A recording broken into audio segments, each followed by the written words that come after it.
220 টাকার ফাউন্ডেশন 190 টাকার কনসিলার দিয়ে এবারের ঈদ মেকআপটা সেরে ফেললাম। এছাড়া যারা একদমই মেকআপ পারো না তারা কিন্তু এই ভিডিওটা স্টেপ বাই স্টেপ দেখে নাও, ডিটেলস ভিডিওতে বলা আছে। এছাড়া যারা ব্লু ব্ল্যাক টাইপের ড্রেস এবারের ঈদে নিয়েছো তাদের জন্য কিন্তু বেস্ট একটা মেকআপ লুক আজকের ভিডিওতে দেখাবো। প্রথমেই আমি পন্সের ময়শ্চারাইজার ইউজ করে নিয়েছি, দেন আমি সানস্ক্রিন ব্যবহার করেছি। ডিজারের 90+ SPF আছে এই সানস্ক্রিনটায়, একটা ইনস্ট্যান্ট ব্রাইটনেস তোমরা পাবে। এরপর আমি পিঙ্ক ফ্ল্যাশের সিলিকন বেস প্রাইমারটা ইউজ করেছি, যেটা অল টাইপ স্কিনে তোমরা ইউজ করতে পারো। মেকআপটা কিন্তু সুন্দরভাবে বসে যায় এই প্রাইমারটার কারণে।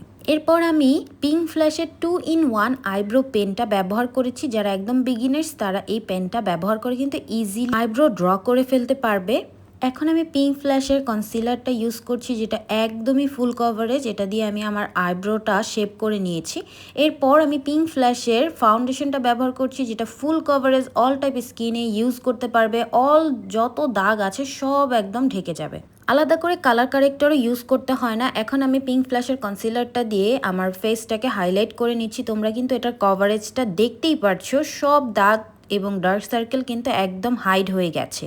পিঙ্ক ফ্ল্যাশের বিউটি ব্লেন্ডার দিয়ে আমার ফাউন্ডেশন কনসিলারটা সুন্দরভাবে ব্লেন্ড করে নিয়েছি।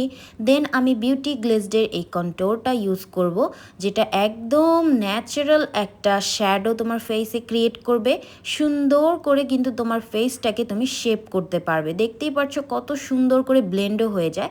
এরপর আমি বিউটি গ্লেজডের lip and cheek mud cream blush ব্যবহার করে নিয়েছি, দেখতেই পাচ্ছ কত ন্যাচারাল। এরপর আমি পিঙ্ক ফ্ল্যাশের লুজ পাউডারটা ইউজ করবো, যেটার সাথে একটা তোমরা পাফও পেয়ে যাবে। ফুল মেকআপটাকে একদম সুন্দরভাবে সেট করবে। এছাড়া দেখো একদম ব্লার করে দিয়েছে আমার ফেসটাকে, কোনো পিম্পল অথবা দাগ ধাব্বা কিছুই দেখা যাচ্ছে না। এরপর আমি পিঙ্ক ফ্ল্যাশেরই ব্রোঞ্জার ব্যবহার করব, যেটা একদমই ডার্ক একটা শেড হবে।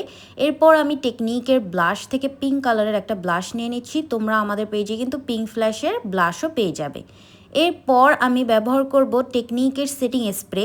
ঈদের আগে আমাদের পিঙ্ক ফ্ল্যাশের সেটিং স্প্রেটা শেষ হয়ে গিয়েছে, যার কারণে আমি তোমাদেরকে টেকনিকের এই ম্যাজিক মিস্ট সেটিং স্প্রেটা ব্যবহার করে দেখিয়ে দিয়েছি। এটাও কিন্তু অনেক সুন্দর একটা গ্লো আনে। এরপর আমি পিঙ্ক ফ্ল্যাশেরই গোল্ডেন শেডের একটা হাইলাইটার ইউজ করছি। তোমরা দেখতেই পাচ্ছ কত ন্যাচারাল একটা গ্লো দিচ্ছে। এরপর আমি ইউ ক্যান বির আইশ্যাডো প্যালেট থেকে আমার আই মেকআপটা করে নিচ্ছি।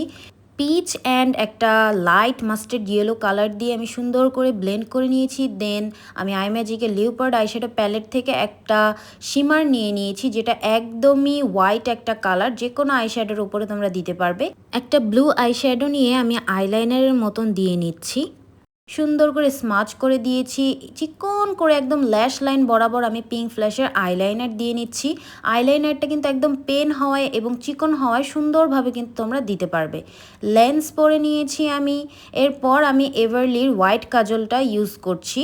হোয়াইট কাজলের উপরে আমি আজকে একটু কালারফুল করব, কাজল দিতে চাচ্ছি, যার কারণে আমি ব্লু কালারটা নিয়ে আমার হোয়াইট কাজলের উপরে দিয়ে নিচ্ছি, যাতে একটা কালারফুল কাজল হয়। দেন আমার ল্যাশটাকে কার্ল করে নিয়ে আমি একটা আই ল্যাশ পরে নিব।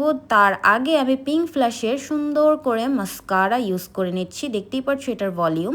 ল্যাশ পরে নিয়েছি। এখন আমি লিপটা ড্র করে নিচ্ছি। এভারলি লিপ লাইনার দিয়ে একটা ব্রাউন শেডের লিপ লাইনার ইউজ করেছি। এরপর পিঙ্ক ফ্ল্যাশের আমি একটা পিঙ্ক শেডের লিপস্টিক দিয়ে নিচ্ছি। একদম মভ টাইপের একটা পিঙ্ক শেড, নট লাউড, একদম মিউট একটা পিঙ্ক শেড দিয়ে নিয়েছি। দেন আমার আন্ডার আই আরেকটু ব্রাইট করার জন্য পিঙ্ক ফ্ল্যাশের প্রেস পাউডার ইউজ করেছি। প্রত্যেকটা প্রোডাক্টই কিন্তু তোমরা আমাদের পেজে অ্যাভেলেবেল পেয়ে যাচ্ছ। অথেন্টিক প্রোডাক্টগুলো অর্ডার করতে এখন ইনবক্স করো নিগার ফ্যাশন ওয়ার্ল্ডে।